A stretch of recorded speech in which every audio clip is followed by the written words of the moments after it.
You're listening to Praxis Makes Perfect by REI.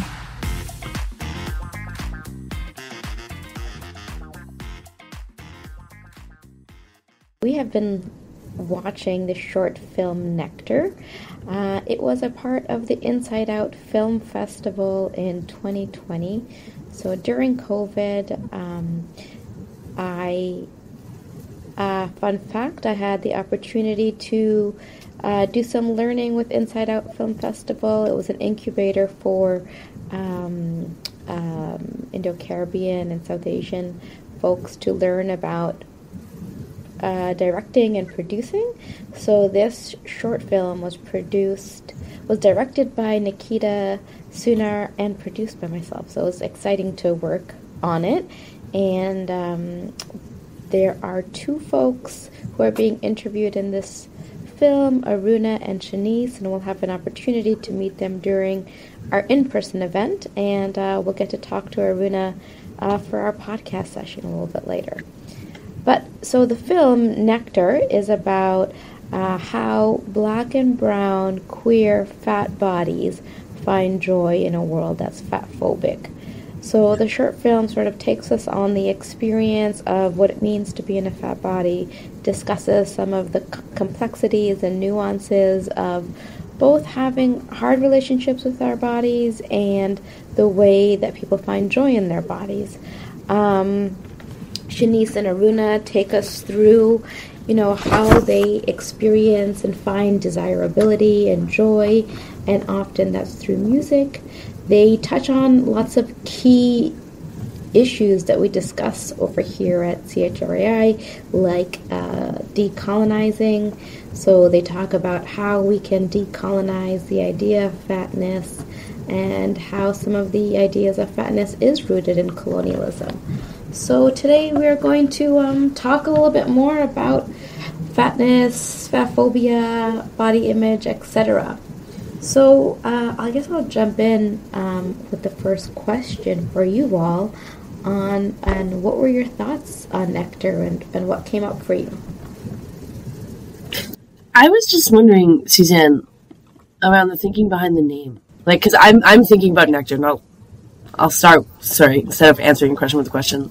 Like, for me, nectar is like, sweetness, but also so life-giving. It's like very important in the whole cycle of things. And it's often kind of a euphemism used for like the lusciousness of life. And like, it was like, that's the counter narrative that I heard coming through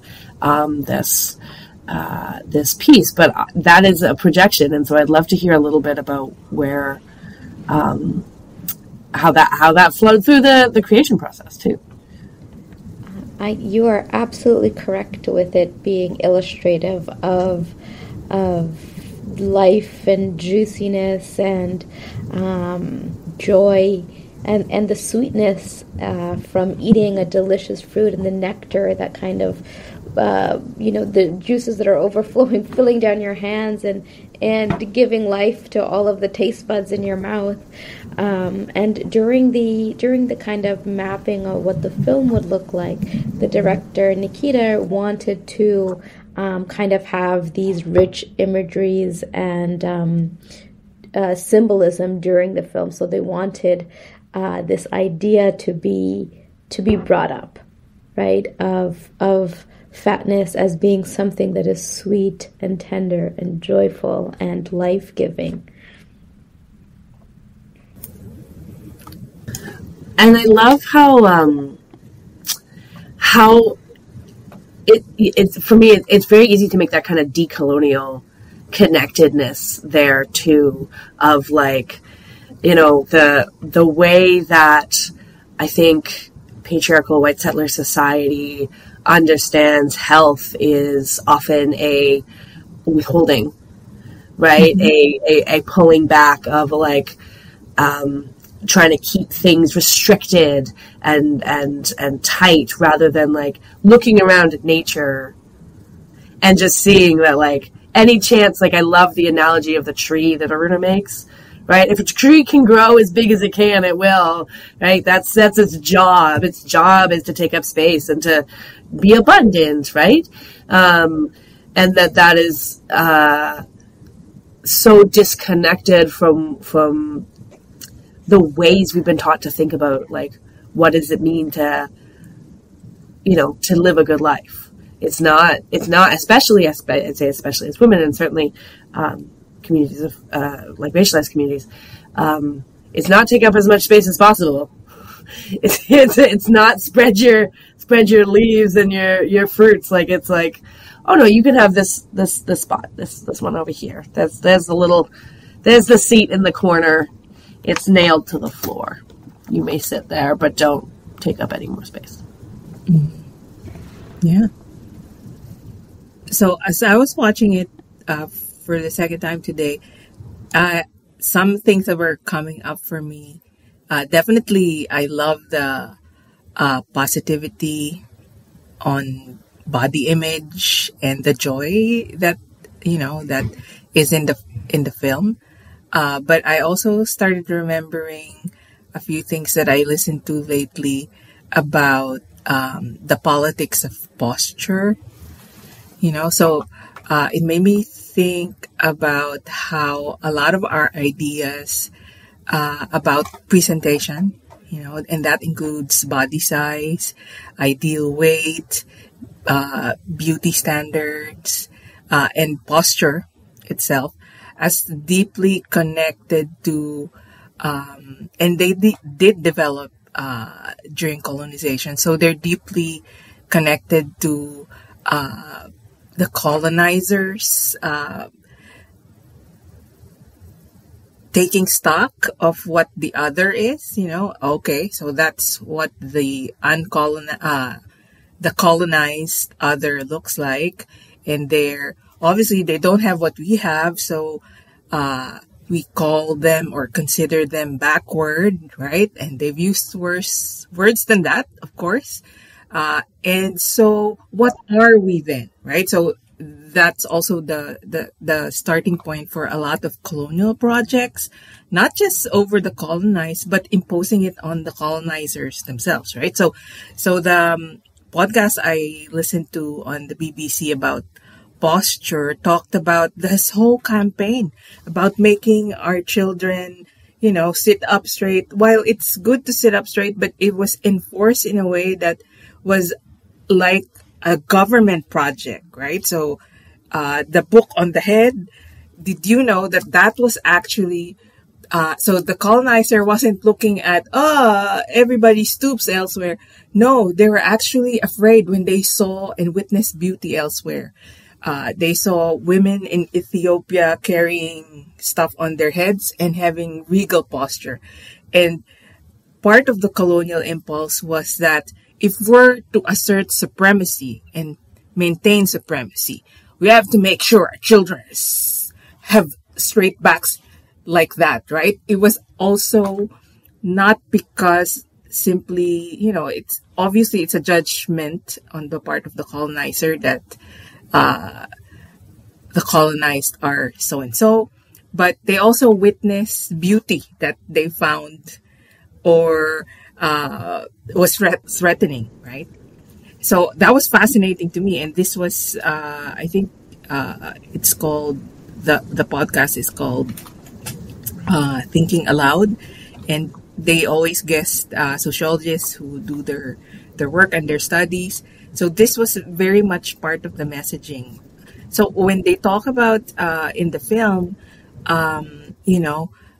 obviously different cultures have a way of appreciating beauty. Where did this come from, right? So a lot of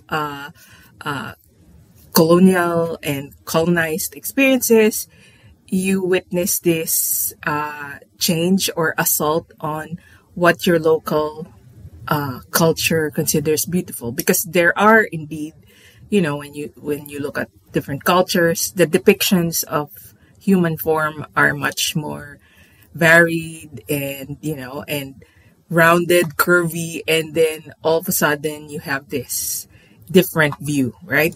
And it gets under your skin, literally. It makes you see yourself differently as well. So it makes me remember of how growing up, I was bothered I didn't have eyelids or folded eyelids because I'm Asian. So I felt like something's wrong with me.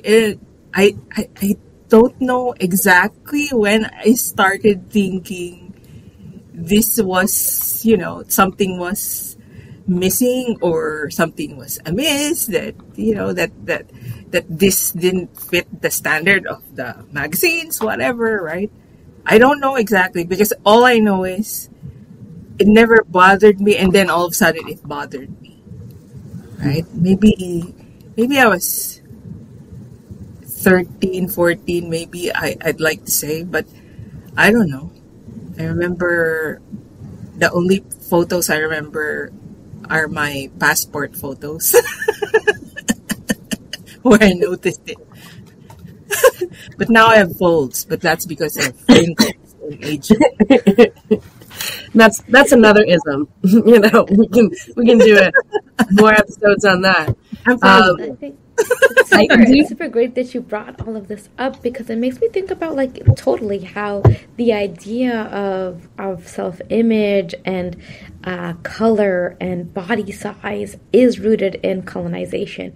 Even the invention of the white bar soap, of things needing to be clean and white, and that idea of white being right, and when you were talking about this podcast and these ideas, it made me think about Sadia Bartman's work on Hottentot Venus, and how the idea of the other is really taken up, whereby she was put on display to be othered and to look at how this body is physically different, both in size and stature and color, and exotified but also exploited. But at the same time, it was during that period that certain technologies were also imposed on the body in the West, like the corset, right? So even if you did have voluptuous women, they were sort of forced to,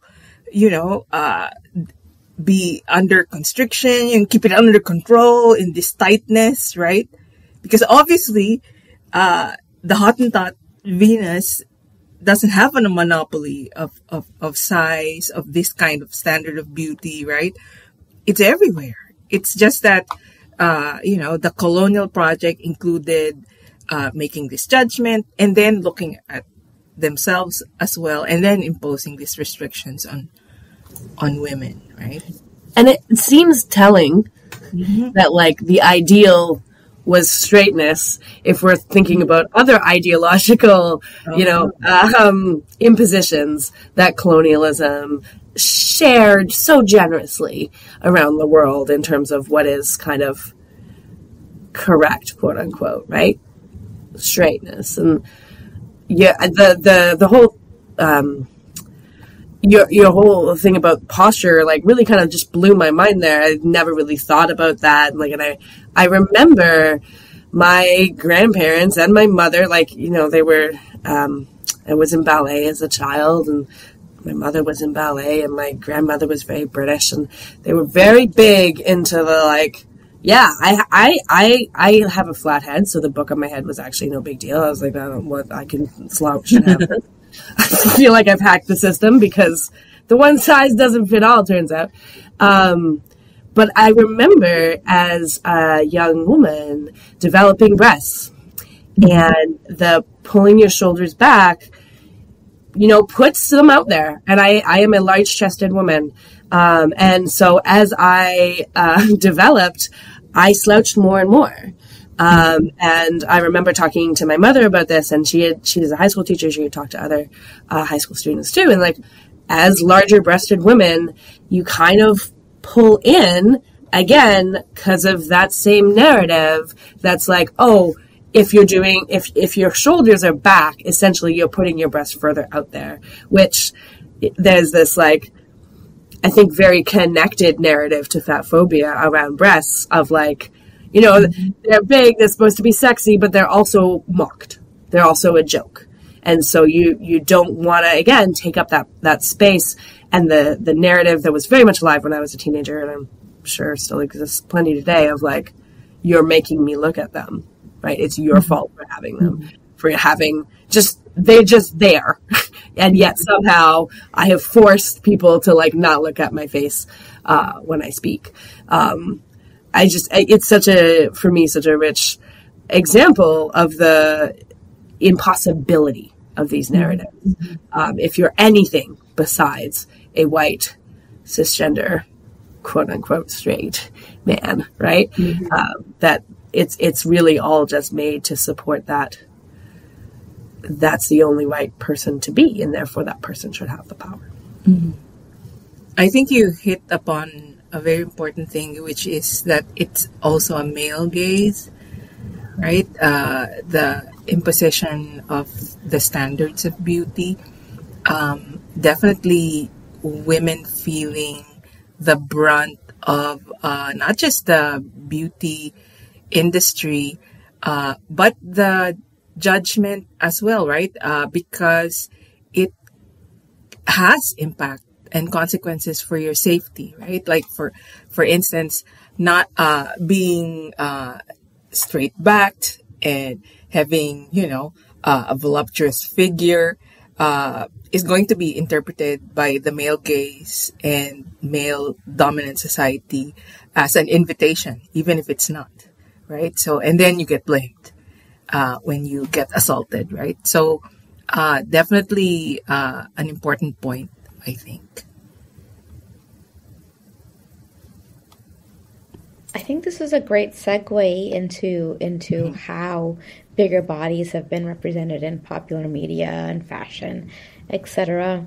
Carol, when you talked about like the bigger bodies of always existing and having to use corsets, it made me immediately think about Bridgerton. So this popular show on Netflix. And there is a bigger character, I believe her name is Penelope, and who is in the early seasons, takes on writing. I don't want to give any spoilers to anyone, but her character is deemed as asexual. She's not meant to have any desires or to be desirable. But in the last season, she becomes the object of one of the youngest, most eligible bachelors. And no one could believe that he would choose her because she, is a bigger-bodied gal. And even in interviews, and there have been critiques about her wearing the corsets, and I guess the corsets also enhance your bosom. So a lot of her, chest was visible, and people, the critique of it was that they were uncomfortable with how much of her body she's showing. But her response was something to the effect of, it is just another body part, and I have it. So, I have nothing to be ashamed of here. It's just my body. So your discomfort lies in you. So I think it brings us back to the gaze and how bodies are seen and represented in popular media. Are you talking about the character played by Nicola Mary Coughlan? Is she the one from Dairy Girls?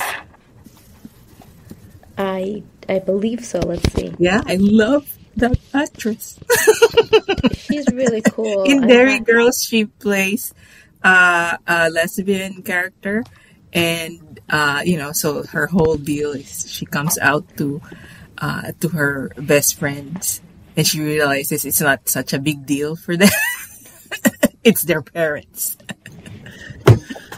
I think there has been. I don't know if it's the same character. This one is Nicola Coughlan, but that also sounds good. I think there has been increased representation of some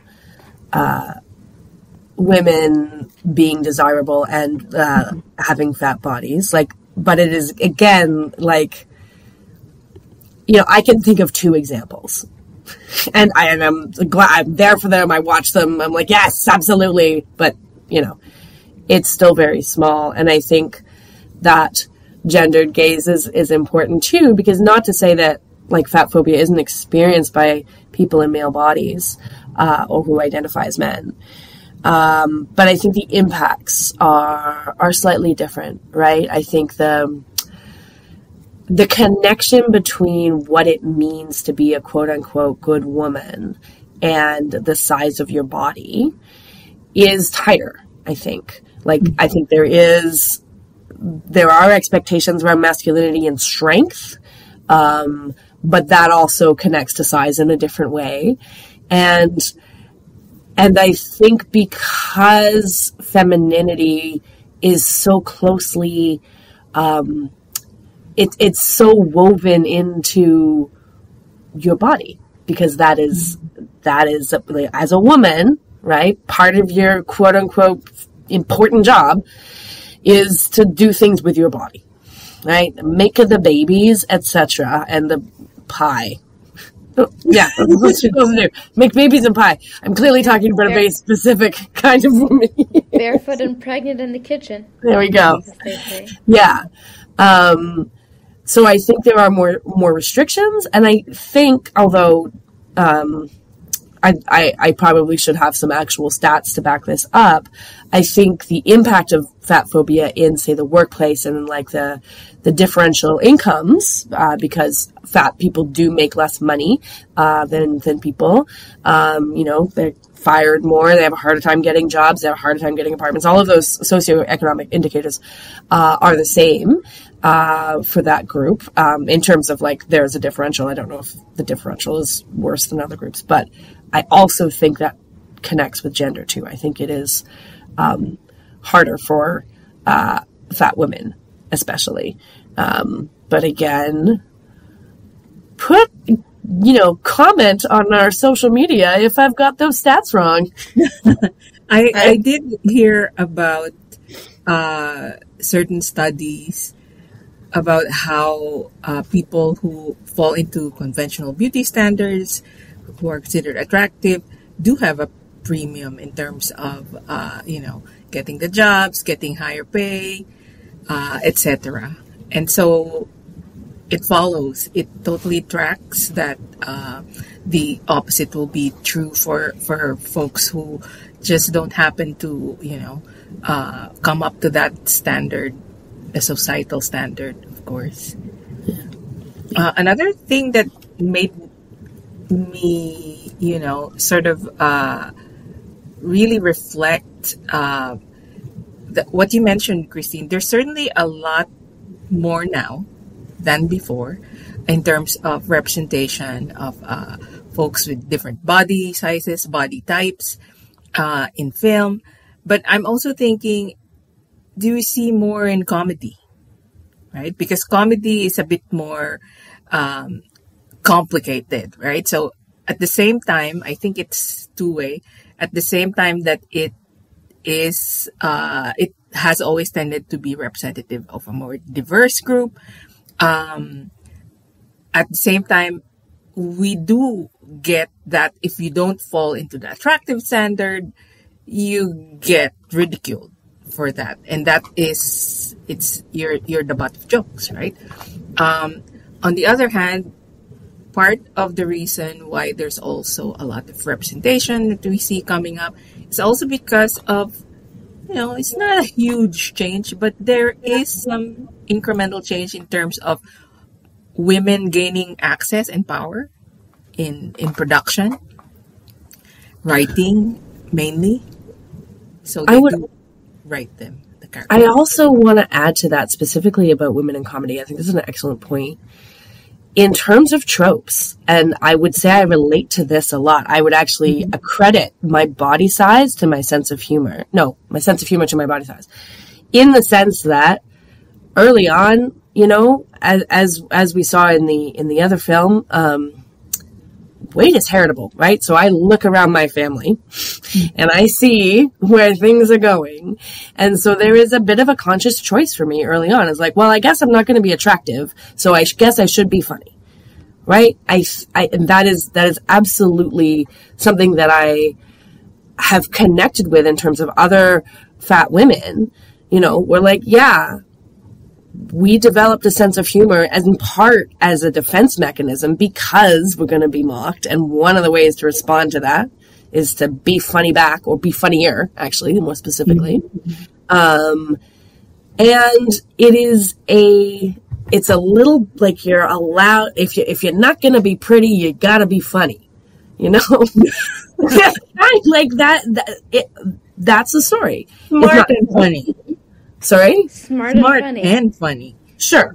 Yes. Ideally, but totally. But like even in the representation of women in the media, especially fat women, they're never the love interest or the protagonist. They are, the best friend, the assistant, the funny assistant. Right? And I think Shanice brings this up in Nectar, where she talks about the trope of the laughing fat auntie, right? Or the mammy trope. It's like they have, like, the idea of, like you said, like being fat and sexy and desirable is so complex. There seems to be the need to circumvent it with funniness. Like they need to, like you said, like be the butt of the joke, or be able to have another type of utility, that is to take care of people, to make them laugh, to make their lives easier. Yeah. But we never get to know about them. Oh, sorry. Oh, sorry. Go ahead. I actually didn't hear what you said, which I'd like to hear. We never get to know them. We never get to know, the fat woman character in the films, or representation of them. Yeah, because it's always, and again, I think it's about women, it's about body size, and I think it's also about racialization and ability. It's about how you serve someone else, right? And you serve them either by being their love interest, or if not, you've got to be helpful in some other way. So either funny or smart, or, you're like getting them in the back door for whatever reason. And I think that this trope was also touched on in Nectar about low self-esteem and fat women, and therefore you just have to be grateful for whatever you get. And the book, The Body's Not an Apology, does a really amazing job of expanding that and really kind of exploring all of its different tentacles. I don't know if that's the right word. But I think that connects there too, again, because if I can't, if I can't get the person that I want, I therefore just have to get anybody, because I couldn't possibly be attractive, right? I couldn't possibly be wanted by anyone. And I remember this one time speaking with a friend of mine, and we get friends from all over, right? I say some weird things. And I was sitting with him, and we were talking about, I think I've told you too this story, so forgive me if I'm repeating myself, being catcalled. And I said something like, oh yeah, when that happened to me. And he was like, you? And I'm like, wow. Yeah. Yeah. And it was really telling, right? That's and I think a lot of people don't connect that catcalling is about power, not about attractiveness, right? Yeah. It's about again reinforcing a gender norm, and then B, that attractiveness is far beyond what, in reality, what is representative as attractive, right? That media does a really excellent job of being like, it looks like this, when it, I've got to say, we've fat people have been getting laid forever. Yes. Are we allowed to say that on our podcast? You're going to edit this, perhaps. I don't know. It's true. I mean, one of the questions we're going to ask is like, have you had relations with a fat person? Of course. Have you desired them? It's like they have been desired. People have been having sex. You said the word the whole time. Surprise, surprise. Something that a friend of mine actually brought up is this dynamic of, like fatness being desired, like people desiring fat bodies in the bedroom, but don't want to be seen with fat bodies in public, right? So she became the person that would be this person's secret while they have their sexual relations, but in public he acted like he didn't know her.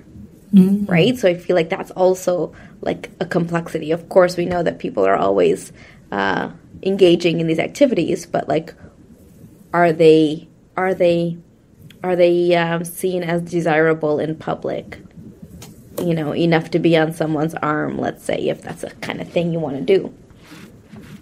Which, like, it made me think this makes me think about Lizzo and how she sort of entered the conversation and also kind of turned, like, it was a pivotal moment, and I wouldn't account it all just to her, but she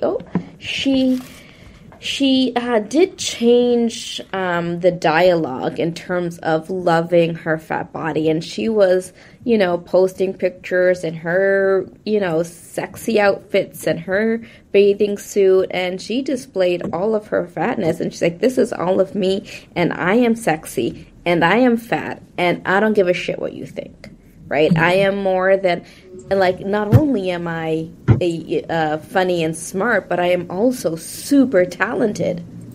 And you can't tell me anything about being undesirable. And I think she got a lot of attention, and it kind of like shifted the dialogue to like body positivity and people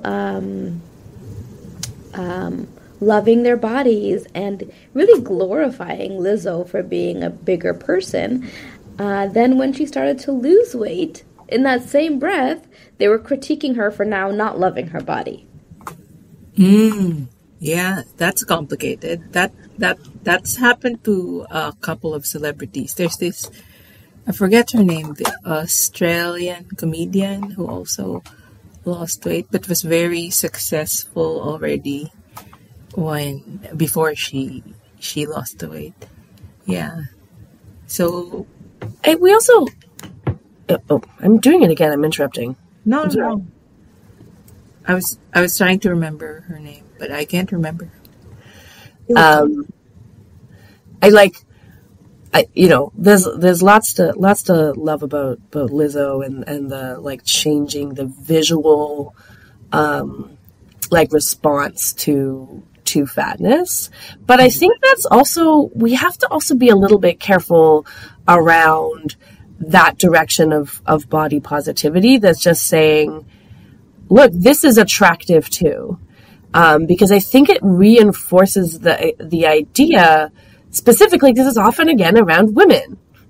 And, like, we aren't, like, it's fine to be attractive. But we know that attraction is not, like, one picture.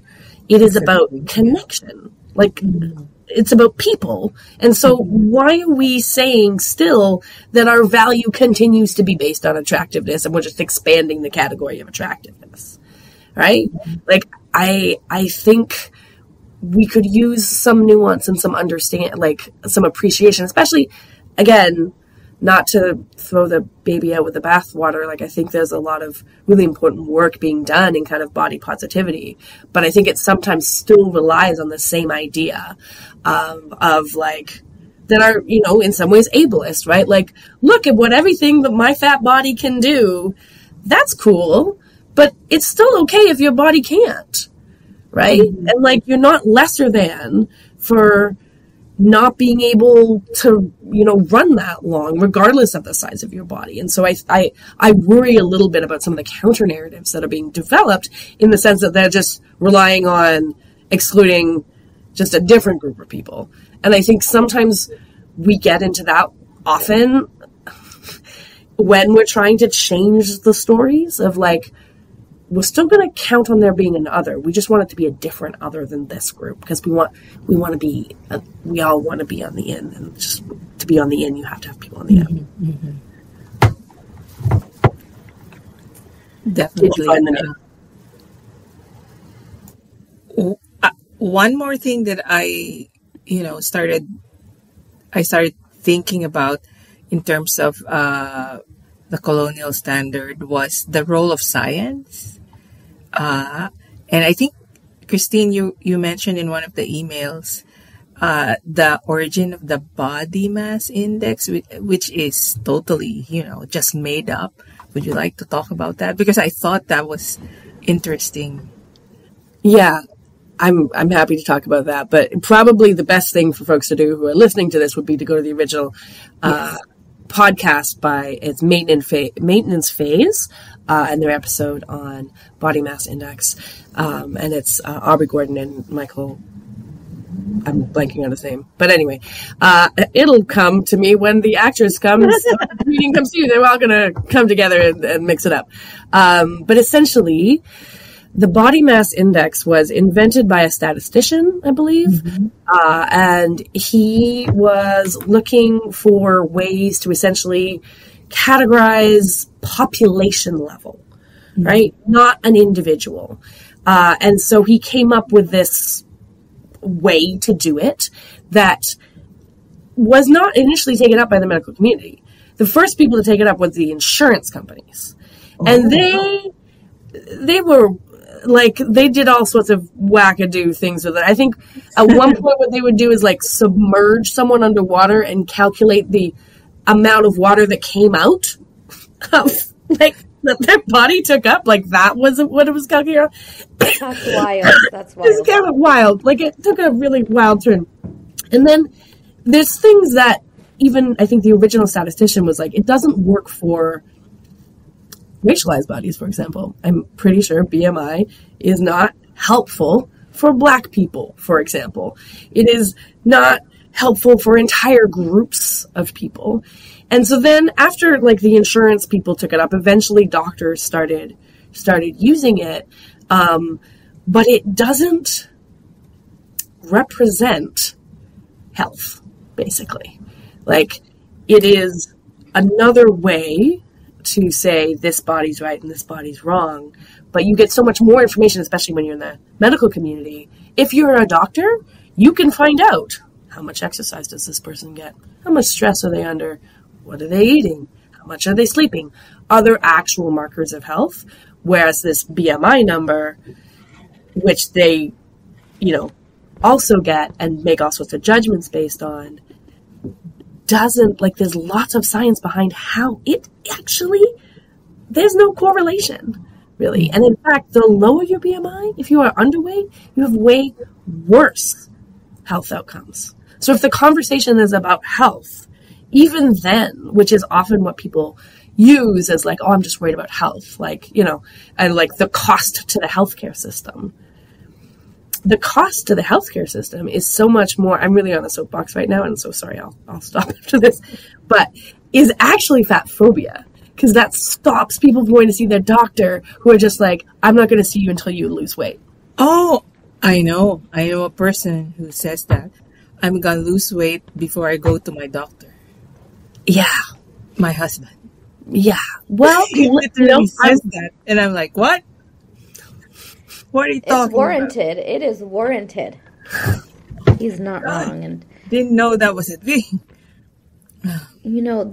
some of the history of the BMI, in addition to the insurance, is like in the 19th and 20th century, it was used for being the marker of eugenics, right? Having the right sized body.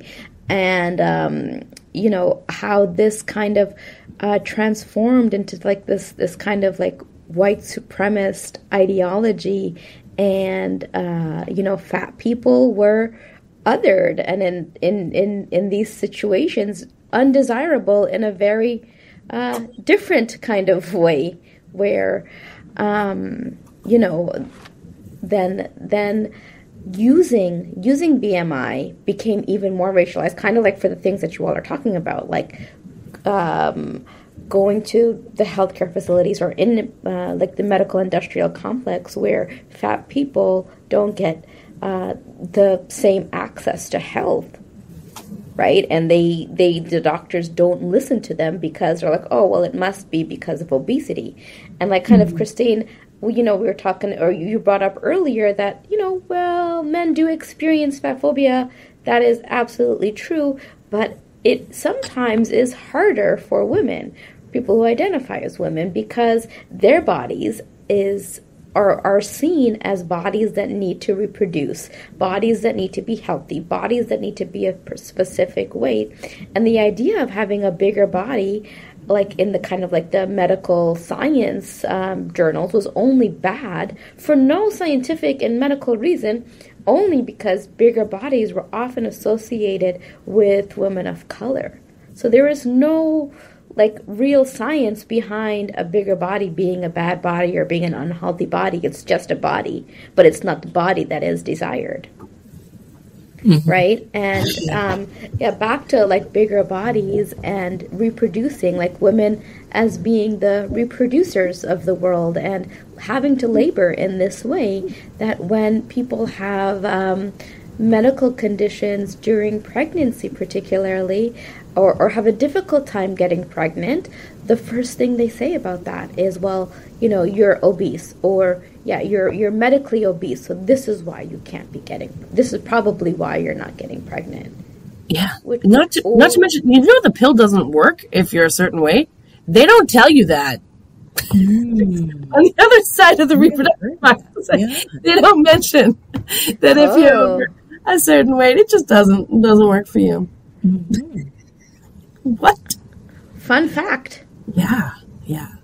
I did, as again, someone in a fat body going through the kind of medical health system around having babies, certainly experience that a bunch. Although for the most part, I was with midwives and they were a lot different. But other friends of mine who were also fat, just what ended up happening. And, we see this in kind of medical spaces around reproduction, but like the focus on like, oh, you're doing this to your baby. Like, oh, your baby's going to be underweight because you're fat. Oh, we need to do a cesarean because your baby's going to be huge. Like all sorts of things. I've heard these stories of like being pressured, especially in moments of labor, for example, because of an assumption about this woman's body, and it actually being traumatic and not good ultimately. And again, I'm not a medical professional. I don't know all the details here, but from some of the stories that I've heard, it really sounds like a lot of assumptions were being made about someone's A, reproductive capacity, B, what was going on in that moment. And I'm sure,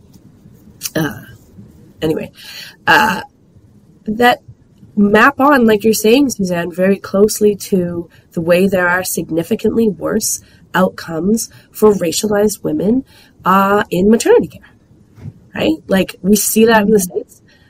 We don't have direct evidence in Canada. We have some studies in Canada that show that, but we have no reason to believe it's not true.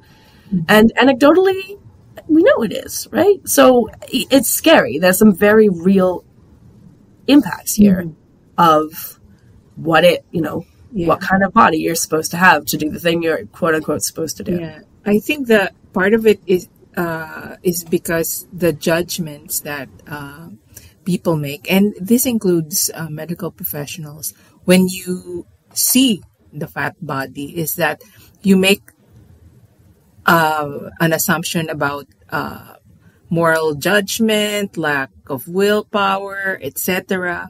Right? Even before you actually have tests, is this person healthy at all? Right? Is the weight an issue at all? And it's almost like it's making me remember the way people judge addiction, right? And just basically judging people struggling with addiction as somebody you just don't have control. It's all your fault, right? So instead of looking at it as something so much more complex, as the women in the film pointed out, I'm perfectly healthy. It's just that, I'm what this society considers fat. And it's true, now that we have evidence, often that's not always a direct relationship, right? It's not a direct correlation or even a cause for health problems, if you're considered fat for a particular age group, blah, blah, blah, because the BMI is bogus, right? So there's that judgment. And I think that's something when we all grow up with that bias, we need to be constantly confronting as well, right? Because I don't know, I'm growing older. Of course, I've gained weight. I always tell my friends who haven't seen me in 20 years, 20 pounds later. I joke about that, but I know I sort of get away with it. People won't necessarily think of me as somebody who's fat. But at the same time, I do struggle with self-image as well, right? Because of the growing old, and it's natural to gain weight in certain parts of your body as you're growing old. When you're pregnant, like your body changes, and it's part of change as well, right? At the same time, Lizzo and the women who were celebrated for being okay with their body, in fact, being proud of their size, and then deciding, I want to be a different size, right? Not shrink to nothingness, obviously. We're not advocates of that. Nobody should be. But it's also a decision on their part to make changes. But people judge them, right? So I think thinking about the body is also not a fixed to an idealized standard. Not just the fact of including as many types of bodies in the picture, in the conversation, in the stories that are told, but also the body as something that's always changing, especially women's bodies, because it's built into it. Yeah. There's a lot of things happening here. There's a lot of things happening. Things are happening here. I think that something you said about this idea of people thinking that a fat body is an unhealthy body, or a body that doesn't move, or somebody who's inactive, somebody who's lazy. Like, these things are untrue. They are just stereotypes and biases, and something that the folks brought up in the film was the idea of like the fat phobia that came out of the pandemic, because everybody would joke about the pandemic weight that they gained. It's like, oh, it's kind of like the freshman 15, or it's my pandemic 15. And this kind of running joke that people did not want to gain weight or had to make excuses for gaining weight when they are no longer, because they no longer fit the quote unquote standard of beauty, or they've gotten bigger.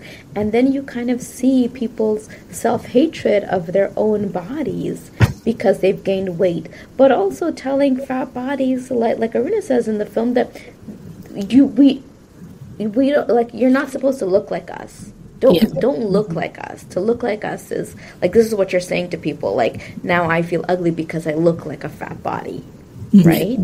And it was really interesting how normalized that kind of phrase became. The pandemic 15, my pandemic weight. Yeah. Yeah. And I also think there's a deep, like, it's pretty egregious, but also if we can connect this back to that kind of the medical piece a little bit too, when that kind of essentially it turns into self-hatred, right? Hating your body. Yes. In the film, they talk about like we need to like speak to our bodies. And at one point, I think Shanice says like my body is love, and like those are very beautiful. Like I'm still thinking about that sentence, and like hopefully I will keep thinking about it for a while. But not only like speaking to our bodies, but learning or relearning to listen to our bodies.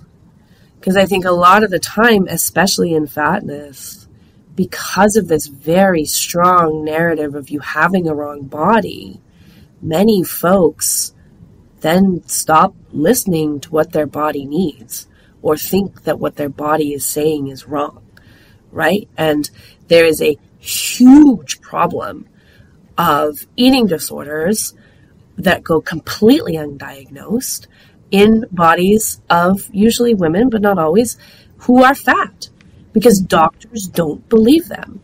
But that is the group of people who are hugely impacted by, the story of needing to control the amount of food you eat. And what happens when you control the amount of food you eat is you lose some weight and then you stabilize and then you just get used to having less calories. Your body doesn't shrink down to nothing. You can't do that. Your body will always stabilize, right? Mm-hmm. So if you start as someone with 200 pounds, if I got an eating disorder now and went to the doctor, I wouldn't look that much different. And so he would not believe me. And I'm not going to go in when you have an eating disorder. You usually don't go in being like, yeah, I have an eating disorder. You know what I mean? Like it's going to show up as something else. And so the disconnection of ourselves between each other because of these stories, right? Because we don't talk about this for the most part. Like we're starting to now, I think a little bit. And to be fair, it has been talked about in just spaces that were public. So that isolation and then that separation of yourself from your own relationship to your body, I think also has very deep implications for well-being, right? When you have a complicated relationship with what it feels like to be hungry. As like, is that an accomplishment? Do you then seek that feeling out, right? Or is this some kind of proof that you have failed? If you've gotten, like, it's not, it is not good. And so one of the things that I really loved in the film was that kind of acknowledgement about how to feel good in certain spaces, like when they talk about dance. And it also really got me thinking about like how she at one point talks about feeling her belly jiggle. And you know what? It does feel good when your belly jiggles. It does. Yes. But if you have a, perhaps not the healthiest relationship with your own body, immediately it then feels bad. And isn't that sad that we can't even have joy in the bodies that we have? Like, not everybody. Sorry, I don't mean to paint the picture of everybody. Clearly, I'm just talking about myself. But I'm guessing that's all. Yeah, not finding joy in the body. Oh, that would be, that not only sucks, but also, as you pointed out, it has that way of isolating people, driving people apart, not being mindful that the way we speak, in ableist terms, or also very normalized fat phobic terms, is something that everybody needs to work on. Another piece of the science that I thought about that was a little bit similar to the BMI is the golden ratio. Do I have an echo? Why am I echoing? Why are you echoing? Maybe we're almost done. No, the golden ratio because my earphones has sort of been hijacked as a standard or a formula for beauty.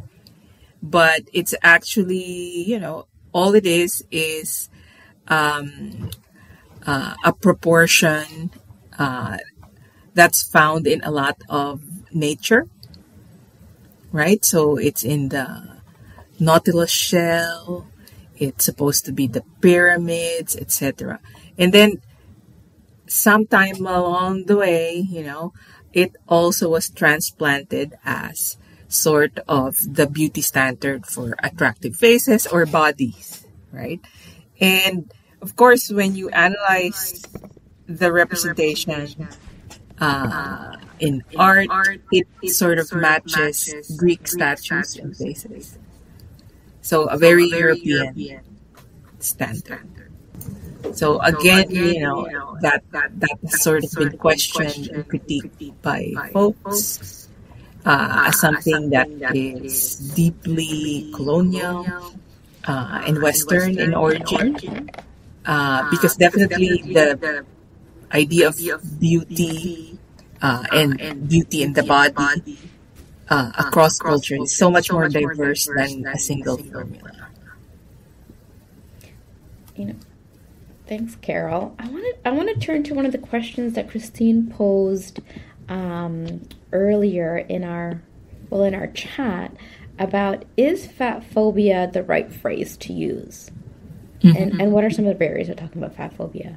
Like when you spoke about the eating disorders, Christine, there is this idea of disordered eating, right? Which is also under the realm of eating disordered, and somebody with disordered eating might not look like somebody who has an eating disorder. And like you said, kind of to the point that you made, that a bigger body might not be somebody who looks like they have an eating disorder. So is fat phobia the right language that we use?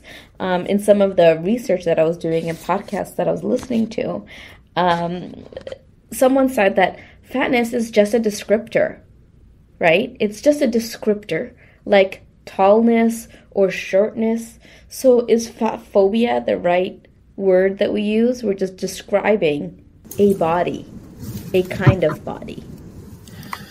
I think, Susan, maybe could you go on mute? Because I get very distracted by my own echo. Thank you. Sorry. Very high maintenance that way. I think for me, it's the phobia part that I don't love, because I think on one level, it's a little bit ableist to be like, the problem is a fear, right? And there's very real fears that people have, very real conditions that aren't like societal level, like institutional discrimination.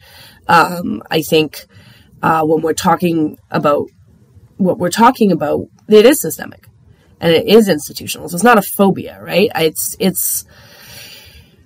I've heard the term anti-fat bias used, and I like that a little bit more because it does sound like it's a thing that a whole bunch of people have, but it also, again, misses the systemic piece to it, right?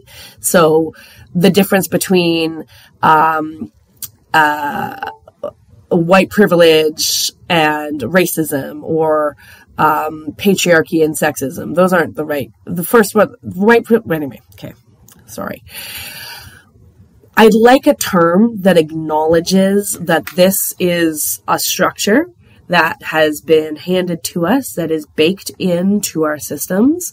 I think bias, again, places it in the brain in a way that it certainly is in the brain, but it's also so much more than that. It's in our society. And so, I don't know, sizeism but I think I worry about that being kind of co-opted in a way. And so I don't necessarily have the right term, and I don't necessarily have the right education around this, but I do, we talk about the problem with calling it Islamophobia versus anti-Muslim bias. I think we should move away from phobias. It's, it's tricky because it is often the word that people are using now.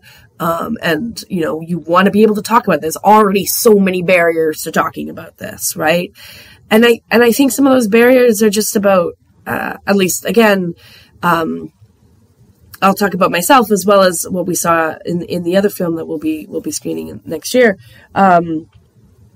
This happens to children, right? This is handed to us from our parents and our grandparents. And again, if we're putting that gender lens on it, it's like a, mother-daughter. Here you go, watch what you're eating. That is intimate. And so when we're talking about it in ourselves, we're touching something from a very young age. And from a very young age in a very, very close spot, right? And so sometimes we're talking about something that we learned before we learned words. I've had conversations with young mothers. I remember this one in like an early childhood center, and we were feeding our babies at the time, and she was talking about how her mother was telling her not to feed her baby as much as she was feeding her baby. Like, they was 6 months, like they just started solids. Like, we're not talking, like, it was like,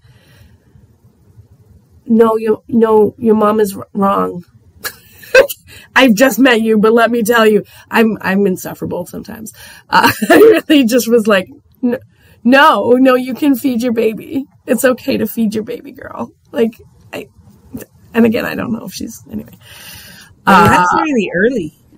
Mm-hmm. A baby. There, in some of the podcasts that I was listening before the session, it's called Fat Phobia by the Liturgist podcast. We can link our podcast to maybe when we release this.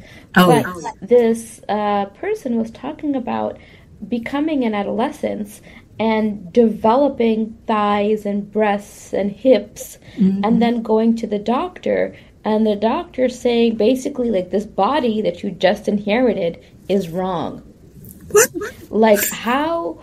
Like, I can't even imagine the kind of psychological damage it has to a 6-month-old or a 13-year-old when someone's like, your body is wrong. My God. That doctor should have their license taken away. Yeah. But people, I think, feel like they can say anything. Kind of like back to that idea of like, oh, well, you'll just take whatever's given to you.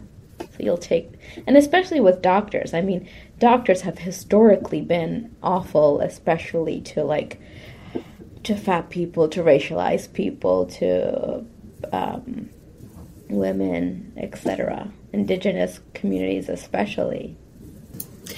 And it's also, if we can go back to the comedy piece for a second, like, one of the things that makes me a little bit cuckoo bananas, late night talk show hosts, like, it's not, you have lots of material. There is lots of ways to make fun of, say, Donald Trump, right? He does all sorts of ridiculous things. Why? Why about his weight? Like, honestly, I don't care about his body size, but, like, it's so common to do that. Like, I think they did that about, Rob Ford, too. I'm like, in my opinion, he had terrible policies. He was not a good leader. The size of his body, I don't give any of the things I could give about that, And those particular examples make it. They have a wealth of material for comedians to make jokes about. Like, they just basically hand it to them. Yeah, But it's your body size easy. Is not. It's like, that's a low-hanging fruit. I think the only comedian that can make fun of Trump that way are the comedians he's made fun of in that way, like Rosie O'Donnell. Just to get even with him. Fair. Again. It has to be focused on Trump himself.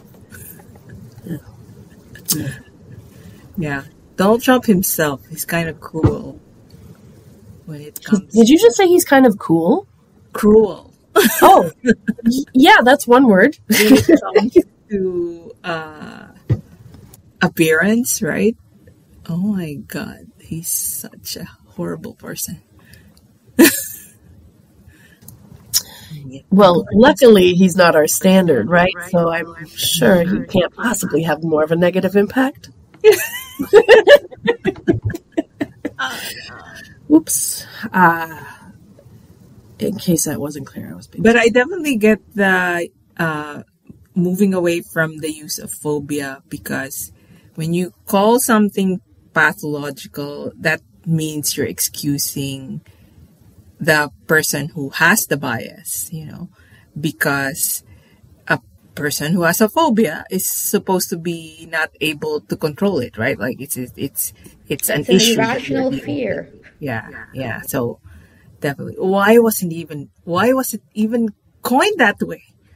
I wonder why. I mean, I've been thinking about that in terms of why. Like, I'm sure there's someone who's done a lot more better research around this than just the thoughts in my head. But here we go.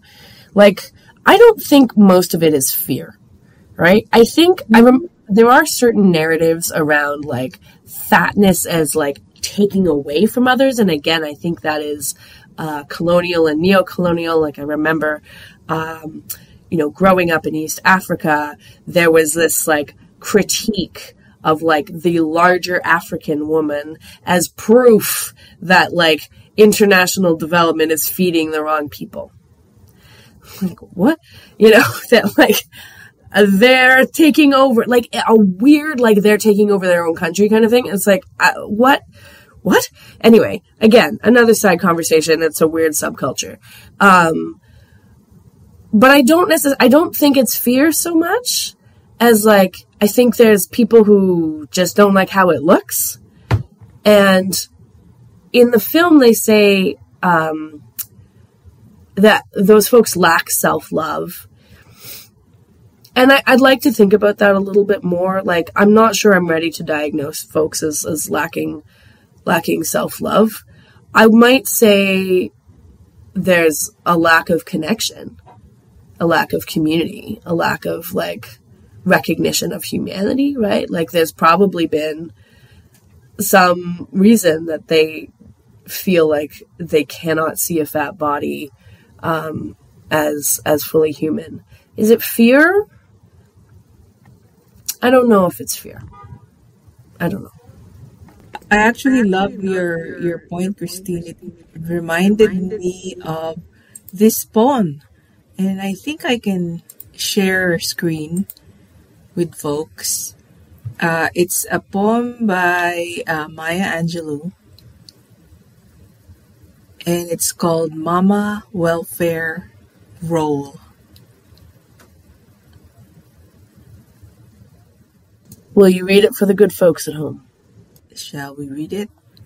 Her arms semaphore fat triangles, pudgy hands bunched on layered hips, where bones idle under years of fatback and lima beans. Her jowls shiver in accusation of crimes cliched by repetition. Her children, strangers to childhood's toys play, best the games of darkened doorways, rooftop tag, and know the slick feel of other people's property. Too fat to whore, too mad to work, searches her dreams for the lucky sign and walks bare-handed into a den of bureaucrats for her portion. They don't give me welfare. I take it. It's amazing. It's been a long time since I thought about this poem. It totally debunks the idea of folks on welfare as as someone who is sucking up the largesse, right? And it confronts it directly challenges the things that are assumed about the people on welfare. So when it lists down the things that the welfare system thinks the person is,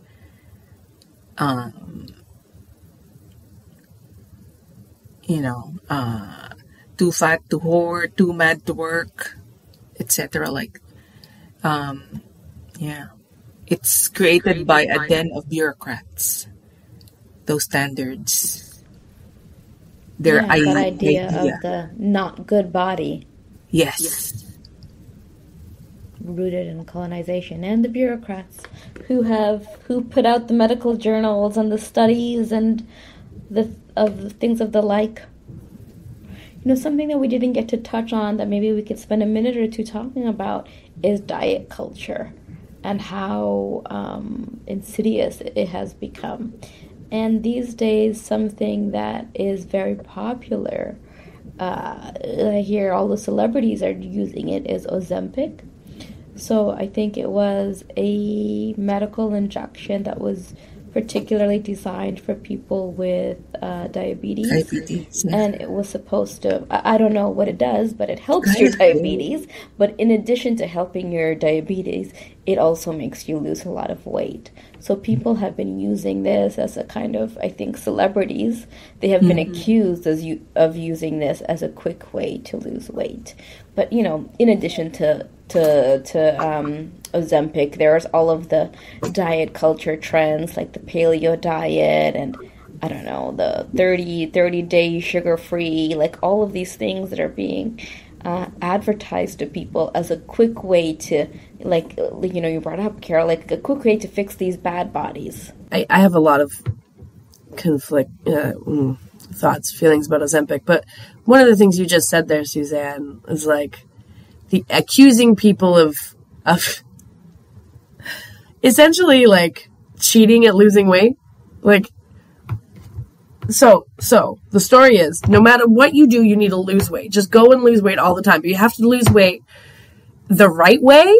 Like, you're kind of telling a little bit on yourself when that's the problem, is that like really what you think is that I need to work harder. And that connects to this concept of laziness that I think one of you mentioned earlier. And I think that is that's a useful concept for colonialism and capitalism, right? That really comes in handy to make sure that people don't rest, to make sure that people don't take care of themselves and each other, to make sure that people don't pause for a moment and be like, wait, why am I doing this? It is so helpful to that purpose. And I honestly, one of the only times that I think laziness is true is when people are using the concept of laziness. I'm like, actually, I don't think it's real. I think it's a stand-in for something else. I think we have reasons for not doing stuff, and often we're not allowed to say those reasons. We're not allowed to say, I don't want to spend time with you. Whatever, I don't want to do the data entry. It's boring. Or I'm tired. I have worked so much and I need a break. And so I'm not really going to apply myself to this task. Those are all reasons that are not lazy. And there's a million more, right? But people get characterized as lazy, and we know through history who that was applied to and when, and the effect of it, right? To make sure that you could get more out of your enslaved people. So that, your quote unquote investment got more out of it. And now we see that, like, the story, lose weight, but don't do it in a lazy way, even though it's an effective way, even though, like, why do I need to lose weight in the first place? You don't actually care about this double-edged sword. Thank you so much for bringing that up, and I am sorry for positioning it in that way. No. It gives me an opportunity to also be like reflective of like how ludicrous that idea is. Like, lose weight fast versus lose weight in the long, hard way, right? Like, still, like this idea of capitalism, like we need to work hard for it to be good. It's like, no, it doesn't. Why lose weight at all? Whether you do it fast or slow, I don't care. Or like, don't do it. Just don't do it at all. Like, Or if you want to do it, do it. But if you don't want to do it, it's totally up to you. But it doesn't have to be fast or slow. But it is that idea of capitalism saying like, oh, doing this quick thing and then marketing this quick thing as well, right? So it's really a mind, a mind blank. I do also want to add though, like I appreciate you saying like, if you want to lose weight, do it. If you don't, like, I think often in these conversations, there's folks who do genuinely want to lose weight. Like, okay, that's cool. I don't mean to shut you out either, right? Like, it's not bad to have an idea of your own body and want to have a certain relationship with it and to seek that out. Like, great. That's cool too. You don't have to dislike fat people, fatness, to want your own body to feel a certain way, right? I think there's often it is difficult to distinguish those things, but that doesn't mean that there's lots and lots of reflective people who do, right? Who do that hard work of like, this is my relationship with my body, but I need to be very, very clear about how I do not project that onto other people. And so often what happens when we're discussing diet culture, for example, is it's hard to thread that needle again, because we don't really think about it. You know, people talk about their diets as this like, yeah, this is great, as opposed to this is something that like means a lot to me, right? So often the way that like diet culture kind of co-ops our conversations is like, again, that one size fits all. This is something that everybody wants. Everybody wants to lose a little weight. Don't we all, the ladies? Nudge, nudge, wink, wink, right? Well, no, no. And if you do, that's fine. And if you don't, that's also fine. But like, it's the institutional nature of this that, you know, that we're talking about here is like very insidious. It's really well built into our systems and into our brains and into our hearts and into our relationships. And I think about it as a mom, right? That like many people with young children are like, how do I get the food into the child? You have the kid and the food, and then you have like the one thing that they will eat, and then the like vegetables and every other food group. You're like, okay, I don't know how to do it. Not everybody has this problem, but it is a fairly common one. How do I make sure that my own issues with food aren't somehow being translated into that relationship too? It is difficult. We don't have a lot of good models. And like I said, I certainly come from a family that didn't deal with this well by any means. And so figuring out how to do it, especially partnered with someone who doesn't have those same hang-ups, issues, there isn't the same, like, how are we going to tackle this together? It's like, just make the kid eat the thing. Like, what about issues? What about eating disorders? What about relationships to your body and, like, trusting when you want to eat something? And, like, I wish I had a good answer. Anyone? Totally. Like, taking advice. I think that the most of the people I know, and this is my unscientific opinion, most of the people I know who have body image issues or disordered kind of eating disorders is people who have learned this from their families.